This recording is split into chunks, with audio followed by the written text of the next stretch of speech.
Hi,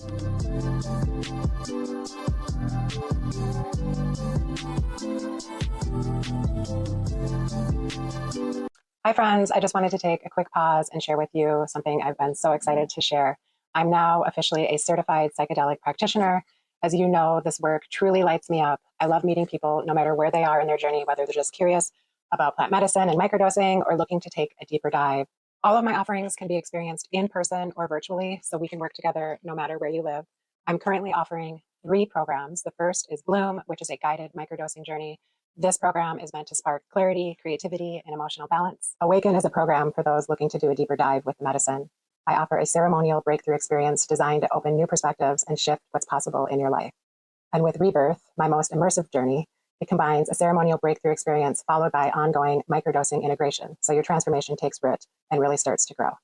Every single journey is held with deep intention, safety, and care. If something in you feels called, trust that feeling. Head on over to Minds on Mushrooms /work with me to view my offerings and learn more. Thank you. Hello, and welcome back to another episode of Minds on Mushrooms. I'm your host, Maggie Kirkwood. Thank you so much for tuning in today. I am really looking forward to talking with my guest today. It's Jennifer Chesak. And I just want to start by saying hello. And Hi. Thanks for having me. yes, I think in this line of work, I consider myself a forever student. And I think I'm just really looking forward to connecting with you more because you seem to know about psilocybin and how it can work specifically with women, correct? Yes. Great. So I'm super excited to dive deep into this handbook that you created. But first, I was wondering if you wouldn't mind kind of sharing your story behind psilocybin, and if it's beyond psilocybin. I would just love to kind of hear what brought you to, creating this wonderful handbook and coming into this space.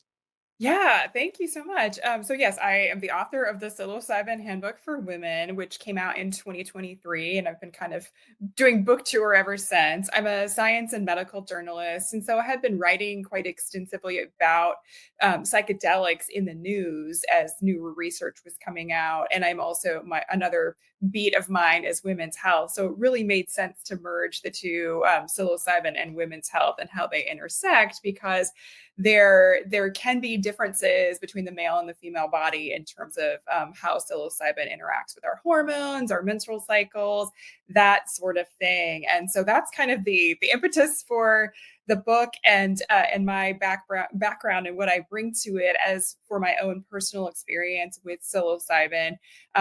I was always, and I write about this in the book, I was always really hesitant to try it as a young person. And I'm really glad that I didn't, because I did not have all the tools necessary or information necessary Mhm. to do a journey until like recently, when I just had more knowledge about it and really done a deep dive.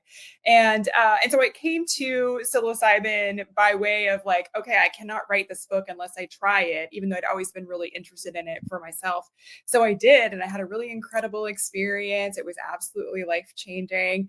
And then in terms of other psychedelics, I am not well versed in other psychedelics other than just some of the nuances related to that. But I haven't dabbled in other psychedelics beyond psilocybin. And then the only other like sort of drug that I use aside from prescription drugs that I need for migraine and things like Mhm. that would be cannabis, which I really Mm.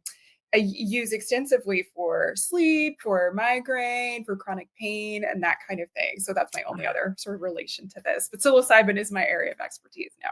I got you. I love that. And thank you for sharing. I personally feel such a powerful calling to psilocybin, and yeah, cannabis too has always been a plant that I've worked with for perspective shift and pain relief and sleep. Yeah. Yes, sleep. um, Wow. I have been kind of toying around with doing low dose psilocybin before bed to encourage lucid dreaming. Have you? Ooh. I don't know. It's usually when I have my any sort of dose, it does give me energy. So Yeah. it's kind of hard to get to this tired state. But I was just on the phone with a client earlier this morning, and she had an amazing lucid dream whilst microdosing. So I don't know. Nice. Yeah, I haven't Um, really tried that, but that's interesting. I do find psilocybin to be somewhat stimulating for me, and I have trouble like being destimulated at night. So yeah. the cannabis works for me for that, but I haven't tried that. I'll have to consider the microdose. Just an idea. Mhm. Well, yeah, let's get right into okay. So you created the Psilocybin Handbook for Women: How Magic Mushrooms, Psychedelic Therapy, and Microdosing Can Benefit Your Mental, Physical, and Spiritual Health. Amazing. Um, if you don't mind, yeah, I would love to kind of, like I said, just dive right in. And I have some questions that Yeah. so first off, yeah, straight up, like how does psilocybin affect women differently? Yeah, so it's interesting. I mean, I think I'll back up for just a second and let you know that when I started out researching for the book, one thing that I came across that was somewhat surprising to me is that more women are using psychedelics in some cases more frequently than men are, Mm, and that came as a surprise. But when I dug a little deeper into the research, it was no longer a surprise because it turns out that when it comes to men and women, and I don't mean to speak in just binary terms, it's just the language in terms of like the survey results is what I'm trying to get at, showed that men and women are using psychedelics a little bit differently. Men tend to come to psychedelics to use them a little bit more recreationally, whereas women are turning to psychedelics to self-treat for conditions that mm, they're really not getting adequate care for in the medical system. So I feel like it makes sense that women are doing that, but I also think it's really important that when we talk about that we acknowledge that there are differences between the male and the female body, especially with the menstrual cycle. So that's one of the hot topics of the book is, does psilocybin potentially interact differently for women? mhm, And it turns out that there is some science behind that, and that has to do with our menstrual cycles. So people have learned through research that basically based on case studies from out of Johns Hopkins University, that with the menstrual cycle, it's possible that that using psilocybin may make your cycle come a little earlier than what you would expect. So you might start mm, your bleed a little bit earlier, mhm. or you may have a return to a menstrual cycle if you've had an absence of a period for a while. And I don't mean in relation to like menopause, like an absence of a period. I'm Sure. talking about if you have a sort of a medical condition that maybe is interfering with your menstrual cycle, perhaps like PCOS or Mm, something like that, PMDD or endometriosis, stuff like that. mm, So sometimes we have an absence of a period for a while. And so psilocybin may bring it back, may make it come early, or may re-regulate it if you've had a time where you've had like some really irregular cycles. So we do see some promising, I mean, again, it's very early research and we need more information on this, and mhm, studies are in progress now. But it does seem like our menstrual cycles interact a little bit with our with psilocybin. So it may be that where you are in your menstrual cycle would impact your journey, and then mm, likewise using psilocybin may impact your menstrual cycle, which I just sort of explained.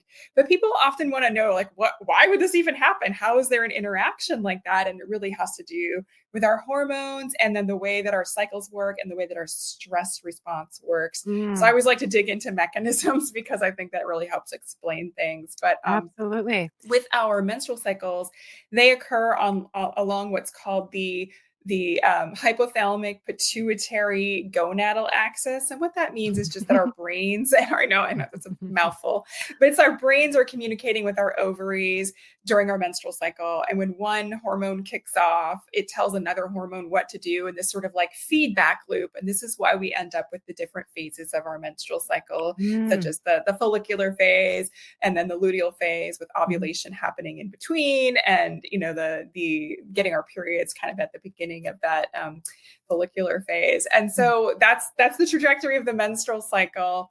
But we also have another axis in our bodies. It's called the hypothalamic pituitary adrenal axis. And this is an axis that controls our stress response.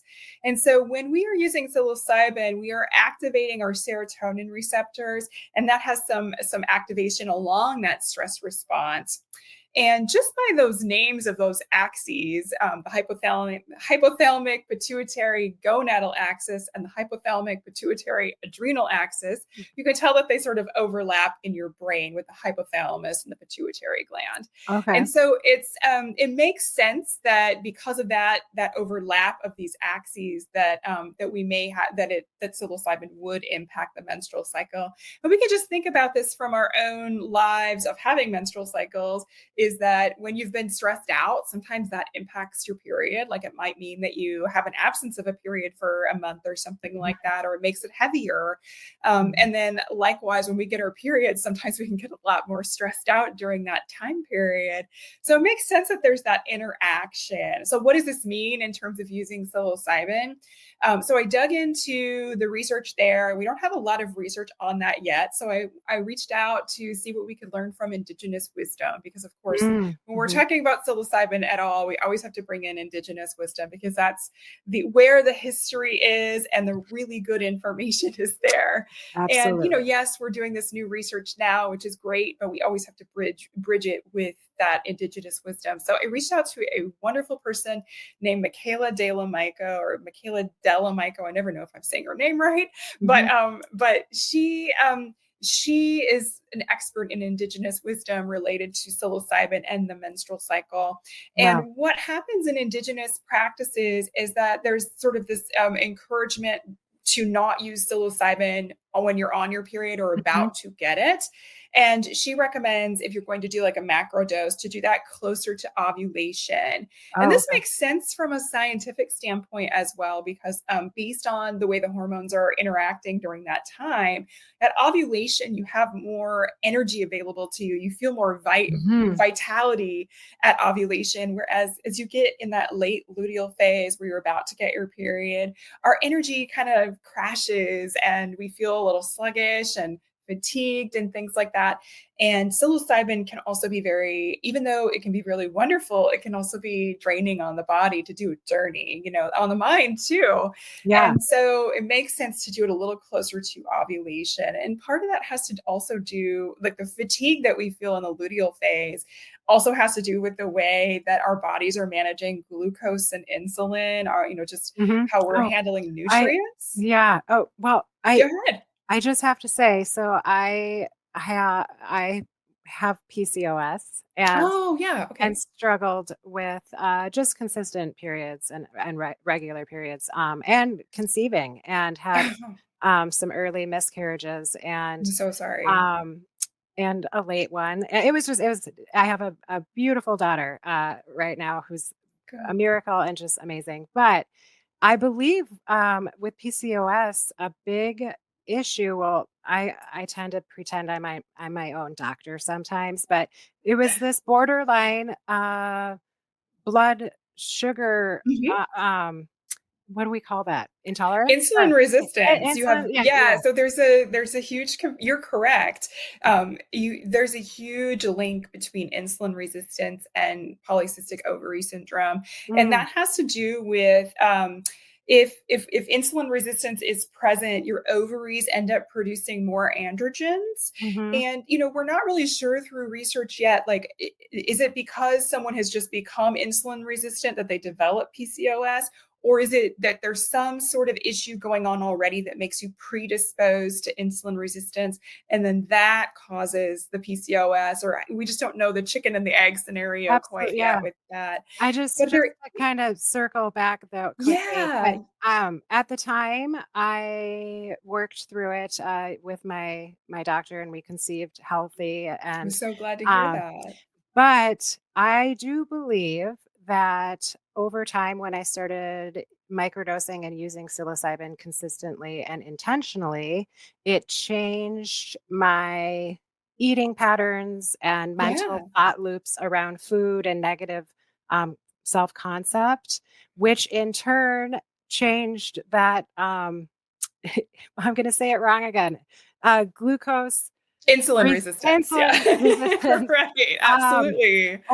over time. And then, here I am. I'm mid 40s, and for once, finally having consistent, regular periods. I'm sure not for long, but Right. um, just yes, Perimenopause. I just wanted to share. Sorry, I know Yeah, you're no, in. I appreciate that you shared your personal experience with that, because so many people are struggling with polycystic ovary syndrome or things like endometriosis, which is something I have. Mm, And yeah, like understanding the mechanisms behind that is really important, because that helps us know how do we manage our issues going forward, and how does it what's actually going on in the body.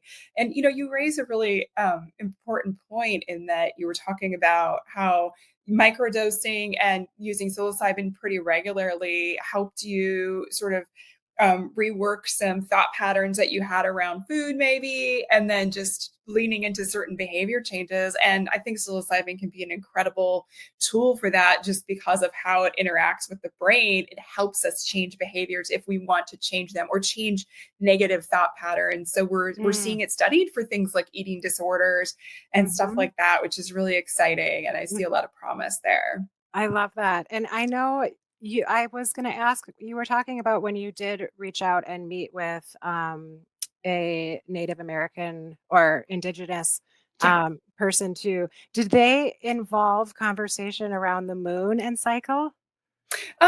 He didn't bring up the moon or cycles really at all. He is an indigenous practitioner and really wonderful, but he was more focused on like the ceremonial practices surrounding psilocybin, and making sure that like that set me up for the best experience possible in terms of preparing me for the journey, and then what to expect during it, and then what comes after, and making sure that I was working to integrate my experience over time and stuff like that. So it was less about like I see. the moon or the cycle or anything like that, and more just rooted in some of those indigenous practices surrounding what's called set and setting. Set Mm, being the mindset that you go into a journey with, and then setting being like what's actually around you physically, and who's around you, and how are you feeling, everything like that. wow, it's so interesting to, well, I'm going to keep it in the back of my mind that larger doses will go well with ovulation. Yes. Uh, Yeah. um, and yeah, I couldn't help but bring up the moon. I was in ceremony in Costa Rica in the jungle in the temple under a full moon, and Wow. was bleeding because I think it heightens, or it did bring on my bleed. And Mhm. it's just who knows, all of those elements are so powerful. Really is. Yeah. Yeah, absolutely. Alrighty, let's see here. I was gonna get into, so yeah, we kind of did cover where, does it matter where and when and how we're using psilocybin with our cycle. So we just touched on a larger dose seems to kind of work well during the ovulation phase. Is Yeah. there when you're writing this handbook and talking about psilocybin, are you talking about kind of full spectrum working with the medicine from low dose to large doses? Yeah, so a lot of times the writing is relating to larger doses, but I do have topics related to microdosing as well. So with microdosing and the menstrual cycle, what my Indigenous wisdom expert said is that it's if you're going to microdose for like to see how it affects your menstrual cycle and that sort of thing, or for a condition related to your menstrual cycle, it's a good idea to try whatever protocol you're going to try, because there are many protocols out there. Mm, But two of the popular ones are Stamets Stack and the Fadiman protocol. And what she was saying is that choose whatever protocol you're going to do, follow that for 3 months. So over the course of what would be 3 cycles, because it can take that long to sort of mm, gauge how you're feeling and how it's working for you. So it's a good idea to do that for 3 months, and maybe take a journal or an app and just sort of log your experience? Is your mood changing? What are your symptoms related to a condition or your menstrual cycle in general? Is it changing as a result of microdosing? And if for some reason it's not helping or not working, I mean, you could either choose to stop or try a different protocol, that sort of thing. And so I thought that was really good advice too. But I think it matters less in terms of where you are in your cycle when you're microdosing. Although I'm hoping that we get to a level of research that helps us really dial that in, and that we do end up creating microdosing protocols that actually are aligned with our cycles in some way. So I'm pushing for Wouldn't that that be sort of thing to happen. fantastic? Yeah, Yeah. because most of these protocols have been created by men and focus. I mean, nothing wrong with that. It's just more that they're focused. They're not thinking about the menstrual cycle in relation to that, so. Right. Well, yeah. So I'm curious, you suffered from endometriosis, Endometriosis, yeah, it's a and mouthful. was this something psilocybin helped you with, or you tell It's me more? interesting. So yeah, I have endometriosis, and I ended up in, I guess it was 2017, no, 2016, the end of 2016. I had a hysterectomy, so Oh, wow. removal of my uterus, and I got rid of one. I axed one ovary, the other ovary is still there, but I kept the ovary so I wouldn't immediately go into or menopause. Mhm. Essentially, would be what that would be, is medical menopause. But I have noticed that like some benefits from psilocybin related to endometriosis. So in addition to having endometriosis, I get menstrual migraine related to that. And Mm, so even though I don't have a period anymore, I still have a cycle going on kind of like quietly in my body, because I just don't have the visual of the blood, I don't have a uterus anymore, but I still have a cycle because I have an ovary. And sure. so I do still have some cyclical pain related to endometriosis, and then also the menstrual migraine. And it actually completely eliminated my migraines for 6 months, which has never happened to me before. So that Wow. was an amazing thing. Like, again, I can't be certain that that was related to psilocybin, but I have no other explanation for why suddenly I would have an absence of menstrual migraine. Uh, And then I go oh, ahead. I'm just curious. I mean, it makes me wonder because with psilocybin, I decades ago used recreationally, always Mhm. with alcohol. And then I got really specific about my intentions, especially when I was trying to quit drinking alcohol. And, Sure. my intention literally was like, help me to feel normal today without alcohol. I'm wondering, like, if there's any sort of you actively know, endometriosis is Endometriosis, yeah. with the migraines, and it's part of me. If you're a mushroom believer, it's like, if your intention is to get some relief, and it's hard not to see that as helping you to feel better. Yeah, right. There's usually some sort of potential there. And what I came across in research related to endometriosis and psilocybin was really interesting. So there's no research out there like actually looking at how does psilocybin affect endometriosis. Maybe Yeah. one day we'll have that, but Mhm. little baby steps. Right. But what I did find that was really fascinating was there's this study out there where scientists took 4 psilocybin extracts and they placed it on human cells in a lab. So this was not done on people, it was just done in a lab.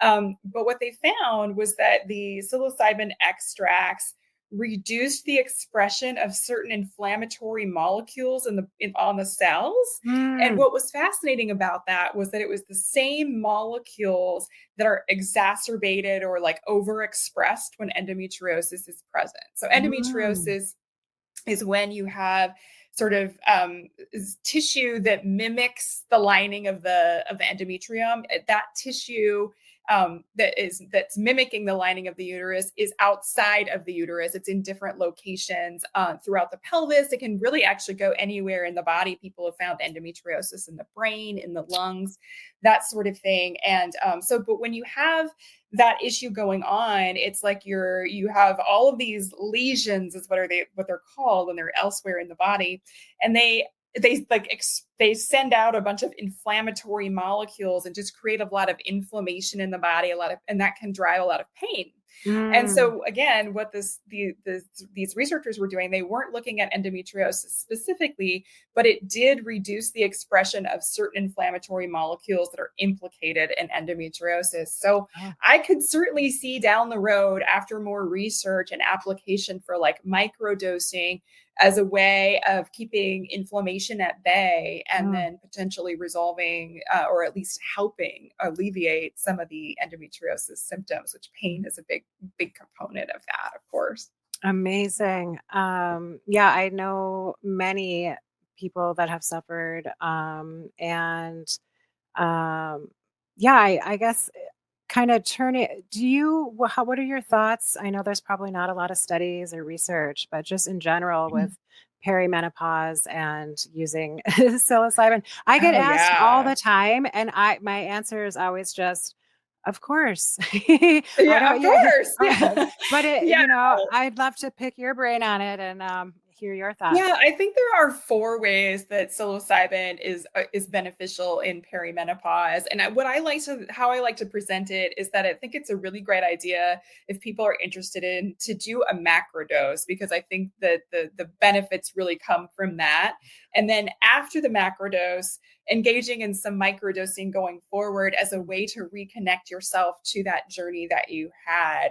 So I Love just that. wanted to preface that before I dig into my menopause spiel, which I have a Mhm. whole thing on. So yeah, I have like 4 ways that I think that psilocybin can be helpful in perimenopause, and one is perimenopausal related depression and anxiety. So I'll talk about that first. Then female sexual dysfunction, which is really prevalent during perimenopause and menopause and beyond. And then dealing with trauma. So if you've had, it sounds crazy, but if you've had trauma in your life, you are more likely to have worse menopause symptoms. That seems really unfair, but that's what research has uncovered.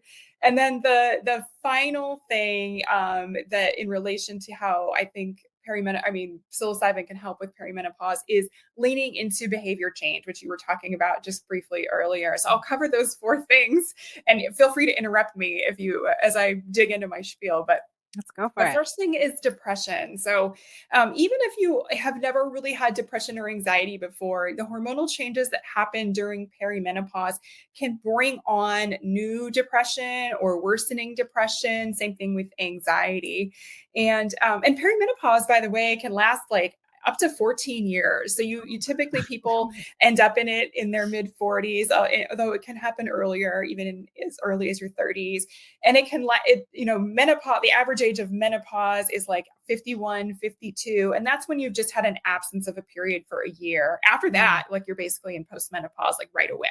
Okay. So that trajectory can be a long time, which can be complicated if you're dealing with new depression and anxiety, plus dealing with all these different life changes, not just with what's going on in your body, but midlife can bring on so many life changes, whether you're sending kids off to school, like to college and becoming an empty nester, or maybe you're still raising small children. Maybe you're also caring for aging parents or your spouse's parents, whatever it might be. It's a lot to take on at the same time when you're going through all of these changes. So Mm. again, depression might come on. And the first thing that would happen if you go to your doctor and say, hey, I'm having the sudden onset of depression, or like sudden onset of worsening depression, and you're in perimenopause, they're going to just relate it to perimenopause and say, hey, you should take an antidepressant, right? And there's nothing wrong with antidepressants. I advocate for them when people need them, and I think that they can be a really great tool. I've used them before in the past, but I do have a concern with taking an antidepressant without thinking about other ways to work on the depression or the anxiety or mitigate it. Sometimes those medications are absolutely necessary, so I never want to say that they're not. Go ahead. Quick question. So Yeah. I know that they do tend to hand out the antidepressants like candy. Yeah. Um, They're just like, how about some of these hormone therapies? oh, Um, yes. what That's are a your great question. What are your thoughts there? Yeah. Okay. We'll dig into that first. So I'm a huge advocate for hormone replacement therapy if you're a candidate for it, but not everyone is a candidate for it. But it does offer a lot of benefits in terms of mitigating symptoms, including depression, including hot flashes, weight gain associated with perimenopause, all of that. Not that I want to focus on like bodies, but it's in terms of like how we look, but that can impact your self-esteem and be frustrating. And so that's a real concern for people in perimenopause. So HRT is really great for all of those things. Plus it offers some protection. So we become more at risk for insulin resistance as we go through perimenopause because we lose Oh. estrogen. And so then that puts us more at risk for your diabetes, type 2 diabetes, pre-diabetes, things like that. And it can also increase our risk for dementia. So HRT is really, I think, beneficial for all of those things. And I'm a huge advocate for that. However, I'm personally not a candidate. I can't take any hormone replacement therapy, and that's all individual per person. So I don't want you to use my experiences to guide yours. But I had a blood clot in my arm related to taking hormonal birth control when I was in my 30s. And so I can't use HRT. And even though they've investigated, like, could I use a patch? Because that in some cases people can, but my doctors are like, absolutely not. You're just too much of a risk. And so You're none just for meant me. to have the mushrooms. Okay? Yeah, so I've been joking about I'm actually writing a new book Oh, good. about menopause and how do you manage it without HRT. And psilocybin will be a big topic of that book. But going back to just talking a little bit about that depression aspect. So of course, SSRIs, like these are the common antidepressants that are out there. They're very useful to treat depression, but what they do, how they operate is that they blunt your mood. So, and that's the goal, right? They blunt your lows, but not only do they blunt that, they blunt your highs too. And so this is where my concern comes in is that, or at least one of them with SSRIs is that this is a time when I think we need to be leaning into our joys as much as possible when you're going through perimenopause. And so if that's blunted, I think that can sometimes exacerbate depression or just make you feel really flat, you know? And what we've learned through research on psilocybin is that instead of blunting your mood, it actually makes you feel more okay with both your highs. Obviously we feel really great when we're, experiencing a joy, but it also makes you feel more okay with when you're feeling, down. And I know depression is not just about feeling down. It's very much more involved than that.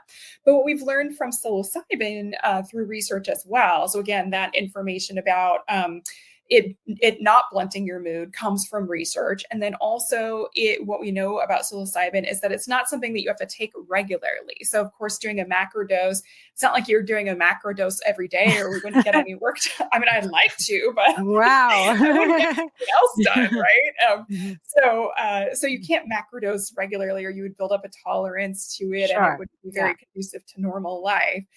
So people are macrodosing maybe a few times a year or once a year. And we know through research that psilocybin has a lasting effect on depression. And the different studies cite different timelines in terms of, is it 6 months? Is it 5 years? It ranges excessively in terms of whichever study you look at. But we do know it has an enduring effect on depression, as long as you're doing that work related to like integration and learning from your experience and leaning into the behavior change aspects of things. All of that is really important. But so I see some benefits to turning to psilocybin rather than just automatically taking an SSRI just because your doctor is like, hey, here's a prescription for that, And again, I don't want to sway people one way or the other. I'm just raising the concern. It's good to have options, right? Yeah. And I mean, some more legal than others, but Yeah, I of think, course. this is what this show is all about, is just normalizing conversation around responsible and safe use. Absolutely. Yeah. Yeah. Should I keep going on my menopause? Well, Okay. I know, Go and ahead. then because we're on there's 4, so I Yeah, so just we want to make just sure. covered the first one. Okay. There was one more thing I wanted to Yeah. say, which will about depression, but it'll also lead us into the next conversation. So one of the, related to menopause. So one of the issues that also can crop up in perimenopause is female sexual dysfunction. So that can mean many things, from like low libido, inability to orgasm, pain with intercourse, vaginal dryness. These are all factors that can be part of female sexual dysfunction. And with the female body, you're already more at risk for female sexual dysfunction. We have about, so if you're premenopausal, so like before you've entered perimenopause in your reproductive years, you're really about, there's a 40% prevalence of female sexual dysfunction just in people in their reproductive years. Wow. Once you get into perimenopause and beyond, that goes up to like 85% of people are experiencing female sexual dysfunction or some form of it. One of the risk factor, or one of the side effects of taking an antidepressant, certain antidepressants, is that it can really tank your libido or cause even more sexual dysfunction. And so I think that's a huge concern too, because sex is incredibly important. Having a healthy, just sexuality is important to people, and building our creative force, and there's no time to not feel good about it. And it's just been prioritized in the male body, of course. Yes, but of course. I digress. Yeah. But digging into that, I do think psilocybin can be beneficial for your sex life. And so people have asked about this a little bit in relation to perimenopause. And so I'll dig into that. There are two things that can be somewhat protective against female sexual dysfunction. And these are not guarantees, but they have benefits. One is having really good intimate partner communication. Easier said than done, but psilocybin can help us get there. And I'll dig into that in a second. The other thing is that psilocybin can help, or one of the things that's protective against female sexual dysfunction is having a positive body image. Also easier said than done, especially in perimenopause. But we have learned that psilocybin has shown promise for helping with eating disorders. And when an eating disorder is present, or when we have a negative body image, there's something going on in a part of the brain called the angular gyrus. And that's just there. We're just getting some rigidity in there in terms of like really negative thought patterns and bodily awareness and things like that. And so we've seen that psilocybin through research can relax that rigidity. Go ahead. Can you say the name of that again? It's in the angular gyrus. And I don't exactly know a whole lot about the angular gyrus. I just know that it's involved. Okay. It's involved in eating disorders and that rigidity of body image. And so we see some promise there with psilocybin. We're actually that's being studied for like anorexia, things like that. Now, going back to that idea of psilocybin helping with intimate partner communication. So what I mean by that is that psilocybin can help foster connection. Now, of course, you could use psilocybin with your partner, and it doesn't mean you have to be having sex or anything like that, but it could foster some more intimate communication between you two, if that is the case, if you're missing that. But you don't necessarily have to do psilocybin together to make that happen, which is sort of fascinating, right? Yeah. You can just go off, do your own journey, and then return, and you might have a different connection to your partner, which just makes it just so amazing. There's something that happens when you're on psilocybin that's called, that the researchers have used this term called oceanic boundlessness, which is kind of a beautiful term, but it's a term that comes from a conversation between Sigmund Freud, and he was communicating with some French mystic or something like that. And they coined the term oceanic boundlessness to describe like a mystical experience of feeling like connection to the universe at large, or to nature. Such a beautiful, beautiful term, right? But so they weren't talking about psilocybin when they coined this term, but now researchers related to doing psychedelic research have brought that term into the conversation, because there is some truth to that. You can have this expanded sense of connection to people. And just relating it back to my own experience, my own journey, one of the ways that I experienced that oceanic boundlessness was essentially feeling like I was connected by threads of light to everyone that I know and love, and who loves me back. It was really a quite beautiful feeling, because in our lives, we tend to know we have a support system out there, but to really feel it in your body is something that was incredibly profound for me. And I went off and did my own journey with a guide, and I came back, and I've been married to my husband. At the time, I'd been married to my husband for 10 years.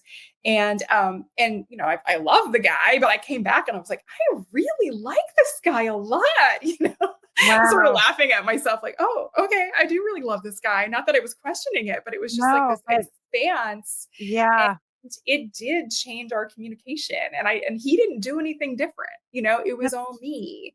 And I think sometimes we put up these walls or we put up these blocks, and that can affect our sex lives. And I wasn't necessarily having sexual dysfunction related to that, but I do feel like it changed our relationship for the better. And again, he didn't do anything. So I just always want to bring that up to people, that it could be beneficial for your interpersonal relationships, including those romantic ones. Go ahead. Yeah. I just, one of the number one questions I tend to get with this podcast involves using psychedelics for sex or boosting sex life. So thank you for sharing. And I would like to just interject as a single woman who doesn't drink alcohol. I feel like not only, my favorite, I love a gram and then the bedroom. But even on the dating scene, just feeling like the medicine is there to help me feel confident in my communication and more authentic and myself, right? And I feel like that can carry over when you're being intimate with somebody and just being more yourself, and just, all the senses are heightened. And so conversation, communication. This is why I encourage not the sex part, but for small teams. Right. to what are you advocating for? No, I'm kidding. The boardroom. No. Sign me up. No, I'm kidding. Hey, okay, well, let's talk off camera. Okay. No.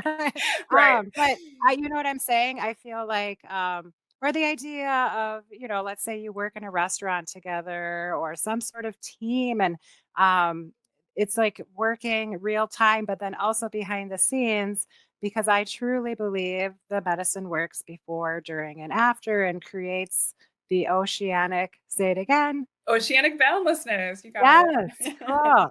Well, I love, it's such an interesting, conversation when, a lot of people are curious. So thank you for broaching. Yeah, you're welcome. And just to add on to that, like I use cannabis for that exact reason as well. I think it just takes away some of the like sort of subconscious inhibitions that we have. And so I find that is very useful for me. So much better than a hangover, Yeah. Oh, yes. No hangover there. So that and then you can remember all of the things. Yes, exactly. Yes. So continuing the perimenopause discussion. So the next thing I was going to talk about was trauma. So if you have a history of trauma, so anything, especially childhood trauma. So in scientific literature, they call these things ACEs, which stands for adverse childhood experiences. And to put this into perspective, like so many of us have had ACEs. It's 1 in 6 adults has had 4 or more adverse childhood experiences. And these could be anything related that caused trauma in childhood. And that could be something like the obvious things like sexual abuse or just physical abuse and neglect. Living in like in a situation where you're experiencing systemic racism in your community, if you live through extreme poverty as a child, having a parent that's incarcerated, having your parents go through this really extremely volatile divorce, a lot of conflict in your home, living through a natural disaster or a man-made one. I mean, there are so many things that can be an adverse childhood experience. For me, one of my key ones, I had a lot of childhood illness where I was like in the ICU and stuff. And so that was really traumatic for me. And I didn't really connect the dots, and that, I experienced some serious trauma as a kid because of that. But what we've learned through research is that if you've had 4 or more ACEs, you are more likely to have worse menopause symptoms. And so, I mean, I think that could relate to even if you've had fewer than 4. But essentially, what the research is showing is that there's a connection to childhood trauma and then worse menopause symptoms, which seems really weird. Like, how is that possible? It also seems really unfair. You've had trauma. Now, hey, welcome to hot flashes. Yeah. Yay. You know, that seems unfair. But the reason that this might happen is because we know for certain that when you have an adverse childhood experience, of course, we think of children as really resilient, but it physically changes their stress response along that hypothalamic pituitary adrenal axis. Like, it makes it more heightened. And so you can end up in this, what's called a state of hypervigilance, where you are perceiving that everything, even in everyday life, is a threat, right? And so you're just always anxious and nervous. Whereas if you have sort of a more regulated stress response, you're able to turn off that fight or flight when it crops up, and you can switch over to what's called your rest and digest mode. So we have fight or flight, where we're like, heart rate's racing, blood pressure goes up, and you're hot and sweaty. And then you have rest and digest, where you're really calm and your body is like engaging in all of its normal functions like digestion. Whereas when fight or flight switches on, digestion halts because your body is putting all energy towards you, escaping a risk, right? Yeah. Or like a threat, right? Yeah. So again, these adverse childhood experiences actually change your stress response and make it harder for you to flip from fight or flight to rest and digest. You know, a lot of us have coping mechanisms where, like, at the start of our podcast, we both took a deep breath, right? And that's a way to get back into rest and digest mode. But not everyone is able to just do that with that switch, right? And so a lot of our menopausal symptoms are related to that fight or flight response because some of those things are happening in the hypothalamus. For example, the hypothalamus controls our body temperature. And so when we reach menopause and we're having some hormonal shifts, the hypothalamus is normally able to like adjust temperature without any bodily reaction. But that can change in perimenopause because of hormonal changes. And it makes the hypothalamus sort of overreact if you like change 1 degree in temperature or something like that. Like if you're giving a talk and then you get really hot, and that's my way of getting hot flashes and like speaking publicly or something. And I'm like, oh gosh. But that trauma from childhood can ratchet that up even more, is what we're learning. So you might be getting even worse hot flashes or more frequent hot flashes from that trauma embedded in your body. Now, what we do know with psilocybin is that we know this through research, that psilocybin actually reduces that psychological response to our ACEs, to our adverse childhood experiences. Yes. So we've learned that through research recently. And so that is very promising. And so I think psilocybin is something that we can use as a tool at any point in our lives to reprocess trauma, because we've learned that it helps us do that in a few different ways. One, that I'll just mention briefly, is that there's something called fear extinction when you're on psilocybin. And so our fear center is our like amygdala, and it's just really reactionary. And so in a normal state of consciousness, we tend to avoid thinking about our trauma because it's so triggering and it causes a lot of anxiety and things like that. So it's normal for us to be like, I don't want to think about that. When you are on psilocybin, those same triggers or fears that you associate with your trauma go away, kind of. And that's what I mean by fear extinction. So trauma may come up for you during a journey. It's very likely to come up for you, but you won't have that same association of fear. And you can then look at your trauma in a new way, reprocess it. And then on the other side of your journey, then you do some integration related to that experience.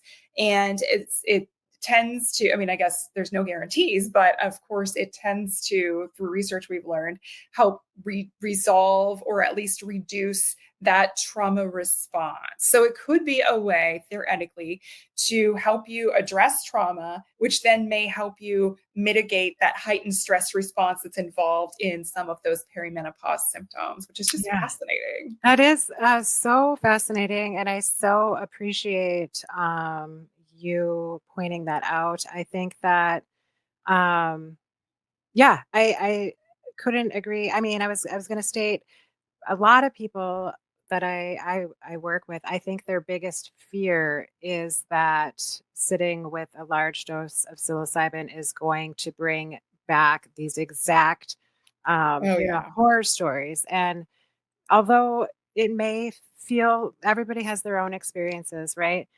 For me, I feel like again, it illuminates and there's work you have to sit and you have to feel, Me too. but you Mhm. feel held or you feel, I used to feel a lot of shame, and a lot of it to do with drinking, but and then just had this negative self thought pattern Sure. 24/7 around it, right? And I all I can say is the medicine. It's just you get access, but you feel guided, or Yeah. yeah. But I think that people are very specifically, a lot of the fear, and especially doing something that you've never done, and knowing that the medicine's going to illuminate, and we've got to see dark sometimes to see the light. Yes. Yes, I just wanted to touch on that. No, I'm That's all. glad you did, and I can share just a brief personal experience related to that and related to Love my to. first psilocybin journey. So I, at one point during the journey, felt that like that trauma response coming on because my brain was taking me somewhere I did not want to go. And I Mm. felt that heightened sense of like anxiety and like, I want to unsubscribe from this experience, like control alt delete, right? But you Yeah. can't, like you have to Mm. sit with it. You're all already on the ride of the Mm. carnival and you're going to have to sit with it. But it's natural for at first when that starts to come up for you to be like, oh my gosh, absolutely not, get me off this ride, Mhm. because you're used to feeling so triggered by thinking about your trauma.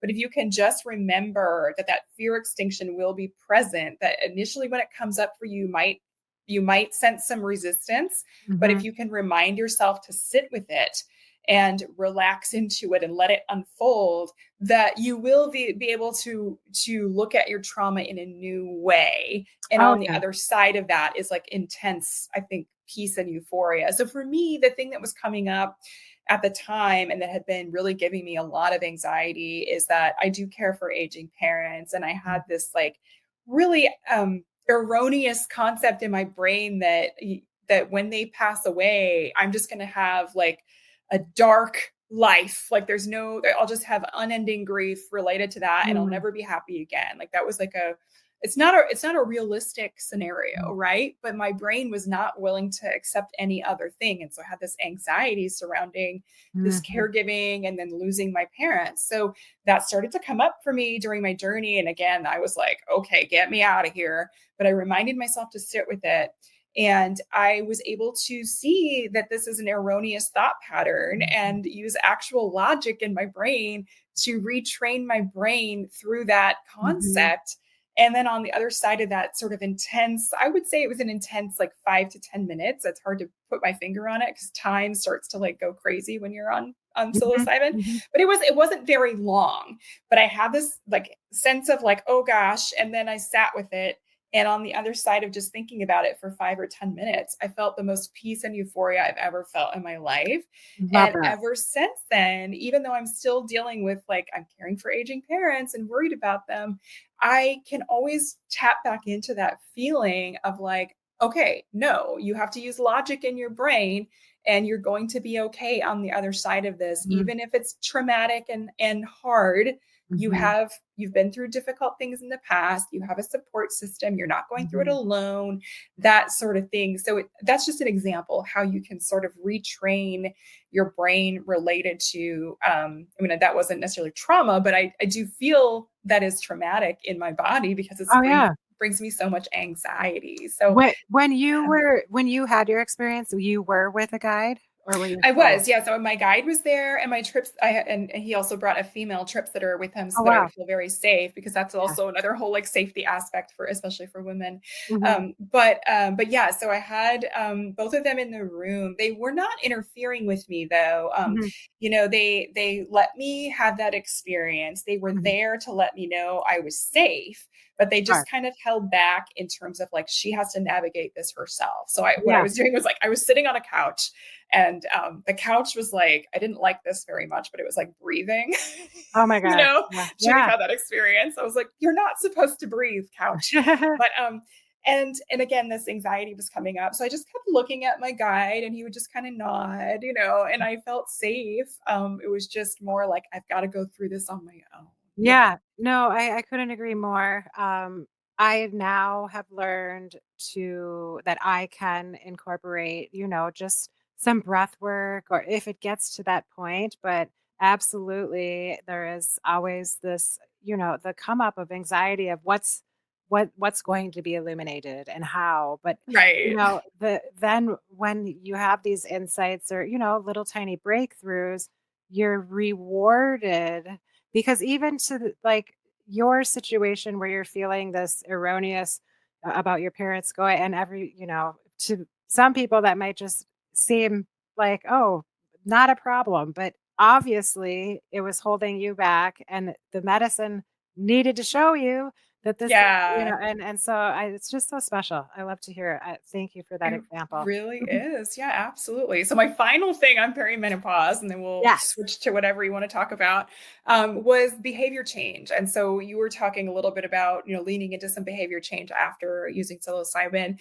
And there is a reason why this is beneficial. So a lot of times in perimenopause, we're starting to recognize that we have negative thought patterns, or maybe we're wanting to engage in different habits. You mentioned like drinking and things like that. There's a lot of people in perimenopause who are trying to abstain from drinking, but they keep falling into the same old patterns. Or it might be other addictions like online shopping, just to throw out a random one. I mean, Mhm. there are so many different things that we can use that we numb ourselves out with, instead of Mhm. really just grappling with our emotions when we need to. And so, why would psilocybin help us make behavior changes? Which I think this is really fascinating. So, when we are in adulthood, our brains become really rigid and our beliefs are really solidified, and it's Mm. hard to change your mind. And this is happening because, so when we are children, we haven't formed our identities yet, and we haven't figured out how the world around us operates. So our minds are super flexible until we start to form those things. We start to learn about ourselves and how the world around us operates over time. And when we get into adulthood, that becomes really, really rigid. And it's really hard to change those thought patterns that get ingrained in us. So, researchers have come up with a model to describe what's happening when you're on a psychedelic. And this is called the Rebus model, REBUS, and it Mhm. stands for Relaxed Beliefs Under Psychedelics. So, Okay. they kind of describe it this way in a beautiful analogy where if you think about your brain in adulthood, when you're just in a normal state of consciousness, think of it as like a pond that has been frozen over. So it's no longer water, it's ice. Mm. And if you were to try to take a new belief, let's say you're trying to change a negative belief about yourself, like maybe your body image or just whatever it is, if you were to try to take that new belief and drop it into a frozen pond, nothing happens, right? It just sits on top, maybe goes thunk, might cause a crack, but not much happens. Mhm. If you think about your mind on a psychedelic, then, and now we think about that as having you've got a thawed pond, you've actually got water again. You take a new belief, Mhm. drop it in, and it gains entry, and it causes a little bit of a ripple effect. Mm. And so, like, why does this happen when you're on a psychedelic? It's really interesting because in our normal states of consciousness, our minds form what's called this belief hierarchy. So I like to relate it to think about a corporation, right? At a corporation, you have like all the CEOs at the top, and then you've got the lesser known employees kind of at the bottom. And the CEOs don't really want to listen to like the Mm-mm. newbie beliefs, right? They're like, oh, whatever, you're just an intern, get out of here. Right? Mhm. And so when we're on a psychedelic, that belief hierarchy goes away. So the interns and the CEOs are just all on the same level, which might give you a chance to get that intern to climb up the ladder, right? So it's a really great way of thinking about if you are trying to change your mind about something and lean into a new behavior, whether that's Mm. like, hey, I want to start doing more strength training to gain muscle to help me through perimenopause, or I want to stop drinking so much or altogether, or I want to like, um, I'm deciding I need to make some changes in my life, whatever they may be.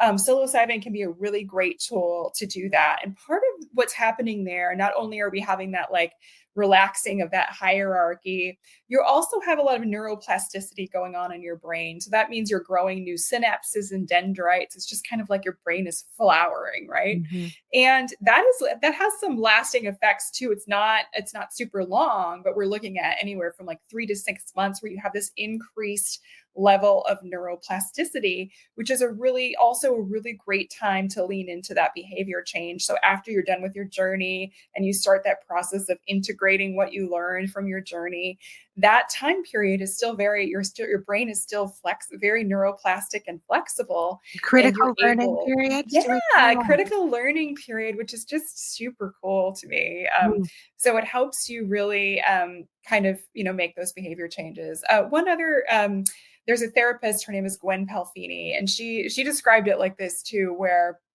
if you think about a ski slope, right? If you think about just any sort of like ski resort, and the skiers kind of go down the same paths, right, all Mhm. the time. We do that with our thought patterns and beliefs, right? We just keep following the same behaviors that we've always done as coping mechanisms because that's what we're used to. And Mhm. if you think about psilocybin, it's like psilocybin comes in with a snow machine and like Mm. it grooms all the paths, and now you have these fresh new ski slopes, and you can pick which path or way you're going to go down. It's Mm. no longer in the same old ski ruts. And Absolutely. yeah, I love that metaphor or Fresh analogy. powder, me too. Yeah, fresh powder. Yeah. And I think, just along these lines, something I've been using psilocybin, I don't know, 4 years intentionally now, and I just am learning about when I do have these larger dose experiences or, anything breakthrough like, to microdose and continue to, like you said Yes. earlier, kind of like keep these threads, um, to embody or help, remember essence and feelings of the trip and the journey. So I really like to just reinforce that idea, to reinforce these important journeys that we're having. Yeah, absolutely. And I think that is a key thing about microdosing is that it kind of keeps you connected to what did you learn in your macro dose. I mean, microdosing can be a great tool on its own without macrodosing, but I think Mhm. it's also a really great thing to continue after you've finished you've done your macrodose and you just want to reconnect to your experience and continue with that integration process. Absolutely. I'm just taking a look here. I don't think we've touched, or have we touched on the entourage effect? What? Oh, we haven't yet. So yeah, so like the entourage effect is this idea of, I mean, we can relate it to sort of any substance in cannabis. It's the concept of like, does THC work better for people when it's also combined with CBD, right? So Mhm. when you're using like all these plant compounds from the cannabis plant, do they work better together? And there's some research to suggest that that's the case. In terms of psilocybin, of course, we're just dealing with the substance, but does psilocybin have some interaction with our female hormones? And it Mm. sounds like it does. And we're still learning all the nuances related to that. We do know that estrogen affects the way that psilocybin would bind at the serotonin receptor site. So when you ingest psilocybin, it turns into psilocin in your body, and then that attaches to your serotonin receptors and activates them. Right, Mhm. it binds to them and activates them. And we know that estrogen affects the binding at that site. We just Mhm. don't know all the ways that this or what ramifications that has. Is it good? Is it bad? We don't know yet. And so I'm hoping that through additional research, we start to learn that, which would then help us craft more of a timeline on when it's best in your cycle to use psilocybin, Or if we're using something like HRT during perimenopause, does that dose of HRT affect it? And is it good? Is it bad? We just don't really have all the answers to that yet, but I'm hoping that we figured that out. But that's what's meant by the entourage effect. Okay, gotcha. And there's some concepts related to that too, with taking a certain strain of psilocybin. Like there are all these different strains, and so it might be that like if you take Golden Teacher with penis envy, just a random thing. It might be that like if you combine different strains, that it leads to different effects. And so people are of course experimenting with this, but we just don't have all the answers to that yet. Yeah, I've been doing a little experimenting. Not that's why I have worked with some blends of different strains with psilocybin, but most recently I was introduced to Blue Lotus, which is an Egyptian lily, and it's not a Schedule One substance. I mean, and I had Blue Lotus on its own. It was in a tea, and I felt very different from psilocybin. But what it did is it completely turned down my mind. Like I felt like I was floating in water in heaven. It was Well, that absolutely sounds nice. phenomenal. And I mean, I wasn't hallucinating. It was just this like amazing full body, calm feeling.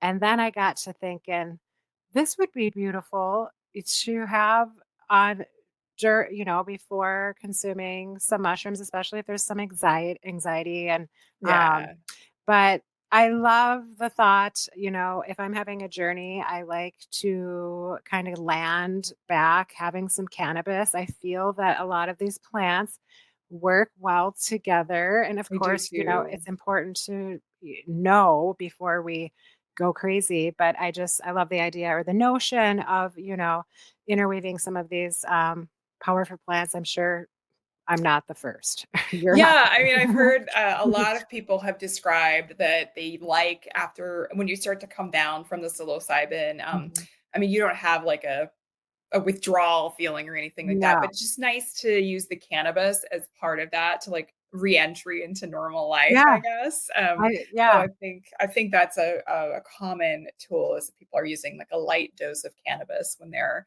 on the downswing from the psilocybin. So yeah. Love it. I like that too. I was going to ask, do you have any plans to partake in another larger dose, or were you kind of feeling like? I mean, the thing is, like, I had such a great experience with my first couple of macro doses that, and I've had a lasting effect from it. And that's been really great. And so I haven't felt like the push to do repeated macro doses, which I think is a testament to psilocybin itself. I mean, I think everyone is different too, in that some people may prefer a macro dose like every, quarterly or every 6 months or even more frequently than that. But for me, I haven't really felt that, that need. And so, I mean, it's there and I've microdosed and I've taken slightly larger than microdoses, but not, I haven't done like a full huge macrodose in a few years now. And I think it's because I've been so connected to that experience that I haven't felt that need.